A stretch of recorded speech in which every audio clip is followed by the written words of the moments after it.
സഭാ അനുകൂല വിഭാഗത്തിന്റെ പ്രതിനിധി ശ്രീ ജോമോൻ ആരക്കുഴ അദ്ദേഹം ടെലിഫോണാണ്. ജോമോന് ഇപ്പോൾ ഈ സർക്കുലർ വായിക്കുന്നതിലൂടെ വിവിധ വിഭാഗത്തെ കുറച്ചുകൂടി സമ്മർദ്ദത്തിലാക്കുക എന്നതല്ലേ?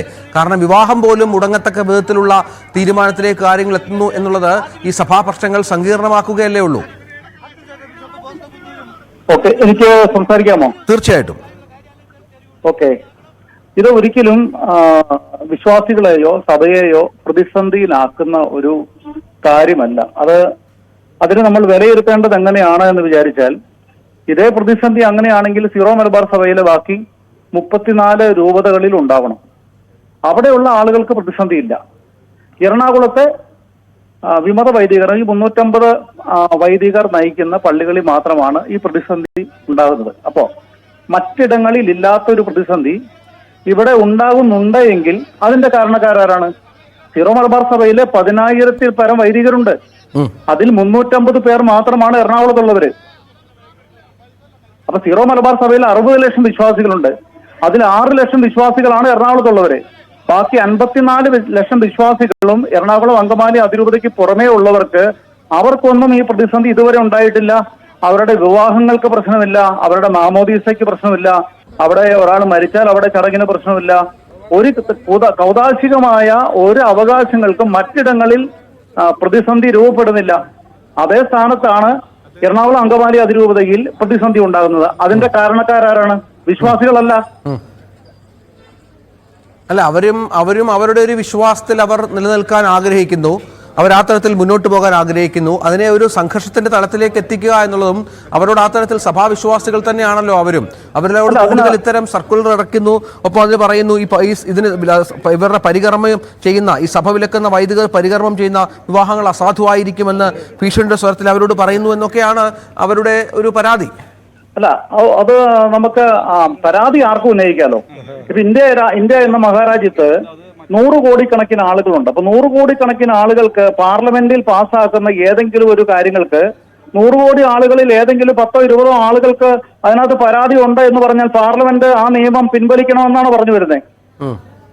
അല്ല, ഞാൻ പറയുന്നത് വസ്തുതകളിൽ വ്യത്യാസം ഉണ്ടെങ്കിൽ എന്നോട് തിരുത്തി പറയാം. ഇവിടെ നിയമം എന്ന് പറയുന്നത് എല്ലാവർക്കും ബാധകമാണ്. നിയമം ഞങ്ങൾക്ക് കുറച്ചു പേർക്ക് ബാധകമല്ല. അപ്പോ ഇവിടെ വിവാഹങ്ങൾ അസാധുവാക്കുന്നു, ഞങ്ങൾക്ക് ഇവിടെ നിഷേധിക്കപ്പെടുന്നു എന്ന് പറയുമ്പോൾ ആരാണ് ഈ ഞങ്ങൾ? ഈ പറയുന്ന മറ്റ് വിശ്വാസികളിൽ നിന്ന് ഈ എറണാകുളത്തുള്ള ആളുകൾ വ്യത്യസ്തരാണോ? മറ്റു വൈദികരിൽ നിന്ന് എറണാകുളത്തുള്ള വൈദികർ വ്യത്യസ്തരാണോ? അപ്പൊ ഈ രണ്ട് കൂട്ടരും തമ്മിൽ എന്താണ് വ്യത്യാസമുള്ളത്? വ്യത്യാസങ്ങൾ ആർക്കുമില്ല. നിയമം എല്ലാവർക്കും ഒരുപോലെ ബാധകമാണ്. ഞാനൊരു പെട്ടെന്നൊരു ഉദാഹരണം കൂടി പറഞ്ഞാൽ, ഇവിടെ കുറച്ചു വർഷങ്ങൾക്ക് മുമ്പ് നമ്മുടെ നോട്ട് നിരോധനം വന്നു. നോട്ട് പിൻവലിച്ചു. ആ പിൻവലിച്ച നോട്ടിന് ഇവിടെ സർക്കാർ തന്നെ, ഇന്ത്യ ഗവൺമെന്റ് തന്നെ ആ നോട്ടുകൾ മാറിയെടുക്കാനായിട്ട് കുറച്ച് സാവകാശം കൊടുത്തു. 5-6 മാസം കൊടുത്തു. ആ സമയത്ത് കയ്യിലുള്ള ഈ നിരോധിച്ച നോട്ടുകളൊക്കെ അവർക്ക് തിരിച്ചു കൊടുക്കാനും അത് വാലിഡ് ആക്കി മാറ്റാനും ഉള്ള സംവിധാനം ഉണ്ടായിരുന്നു. അതിനൊരു സമയം കൊടുത്തു. ആ സമയത്ത് ഇന്ത്യയിലുള്ള സകല ആൾക്കാരും ആ ഒരു ലിമിറ്റഡ് സമയത്തിനകത്ത് അവരത് വാലിഡ് ആക്കി മാറ്റി. അതിന്റെ സമയം കഴിഞ്ഞു. ഇപ്പോ കുറച്ചു പേര് പറയുകയാണ്, എന്റെ കയ്യിൽ നിരോധിച്ച കുറെ നോട്ടുണ്ട്, എനിക്ക് ആ നോട്ട് സർക്കാർ അത് വാലിഡാക്കി തരണമെന്ന് പറഞ്ഞാൽ സമ്മതിക്കുമോ? അത് മാത്രമല്ല, ആ നോട്ട് കെട്ടുകൾ അത് അനന്തമാണ്, കുറെ അധികം ഉണ്ടെങ്കിൽ ആ ആള് ജയിലിൽ പോയി കിടക്കണ്ടേ? കള്ളപ്പണമായില്ലേ? അത് ആ പറഞ്ഞ വസ്തുതയിൽ നിന്ന് റിജു കാഞ്ഞുകാരൻ കൂടി ടെലിഫോണിലാണ്. സർ റിജു, ഇവിടെ 10,000 വൈദികരുള്ള ഒരു സംവിധാനമുള്ള ഒരു സ്ഥലത്ത് 350 പേർ പറയുന്നതനുസരിച്ച് അവർക്ക് കൂടി നിയമങ്ങൾ മാറ്റാൻ സാധിക്കുമെന്നാണ് ചോദ്യം. ഇപ്പോൾ ഇന്ത്യൻ ഭരണഘടന പാസാക്കിയ ഒരു നിയമം, അതിലെ കുറച്ച് ആൾക്കാർ മാത്രം അനുസരിച്ചില്ലെങ്കിൽ അതിനെ എങ്ങനെ തിരുത്താൻ സാധിക്കുമെന്ന ചോദ്യമാണ് ഔദ്യോഗിക വിഭാഗം ഉന്നയിക്കുന്നത്. താങ്കൾക്ക് അതിനോടുള്ള മറുപടി എന്താണ്? ഈ സംസാരിച്ച ആ വ്യക്തി ആരാധിക്കാറില്ല എങ്കിലും അദ്ദേഹം ഔദ്യോഗിക പക്ഷത്തിന്റെ ശ്രീ ജോമോൻ അരക്കുഴയാണ് സംസാരിച്ചത്. വിശ്വാസ ആചരണത്തെ നോട്ട് നിരോധനവുമായി കൂട്ടിക്കൊഴിച്ച അദ്ദേഹത്തിന്റെ ബുദ്ധിയെ സമ്മതിക്കാതെ വഴിയാ.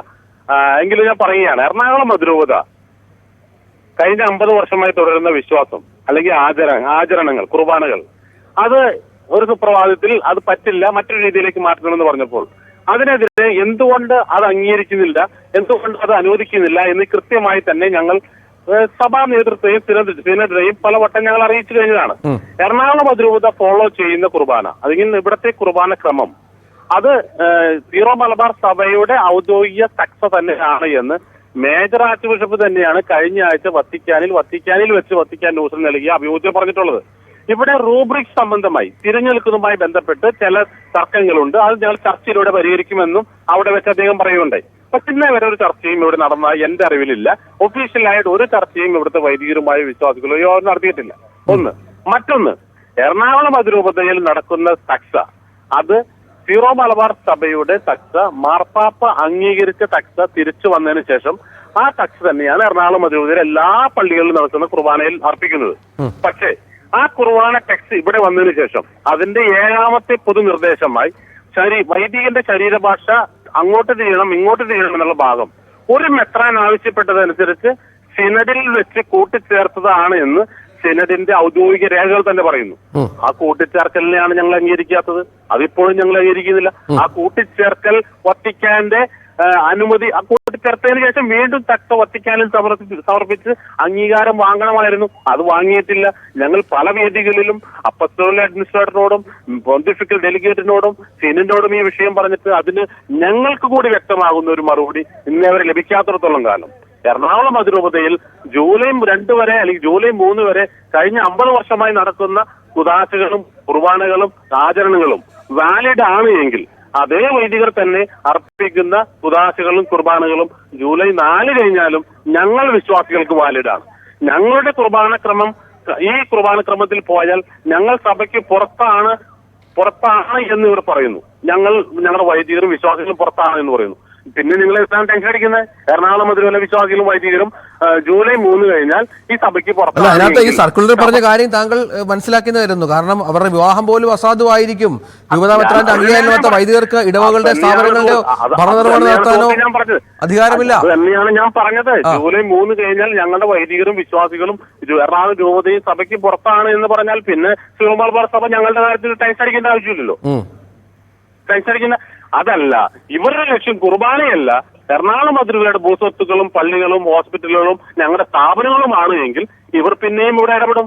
അതല്ല കുർബാന മാത്രമാണ് എന്ന് പ്രശ്നമെങ്കിൽ ഞങ്ങൾ പറയുന്ന രീതിയിൽ കുർബാന അർപ്പിക്കാത്തതുകൊണ്ട് നിങ്ങളുടെ ഞങ്ങൾ പുറത്താക്കുന്നു. ഞങ്ങൾ പുറത്തു നോക്കട്ടെ, ഞങ്ങൾക്ക് വിഷയമില്ല. ഞങ്ങൾ വത്തിക്കാന്റെ കീഴിൽ മാർപ്പാപ്പയിൽ സ്വതന്ത്രമായി നിന്നുള്ള ഞങ്ങൾ മാർപ്പാപ്പ ഉൾപ്പെടെ ലോകമെങ്ങും 99% വരുന്ന 140 കോടി കത്തോലിക്കർ അർപ്പിക്കുന്ന കുർബാന ജനാവ്യൂഹമാണ്. ശ്രീ ജോമോൻ അരക്കുഴയിലേക്കും വരാം. അതിനു മുമ്പ്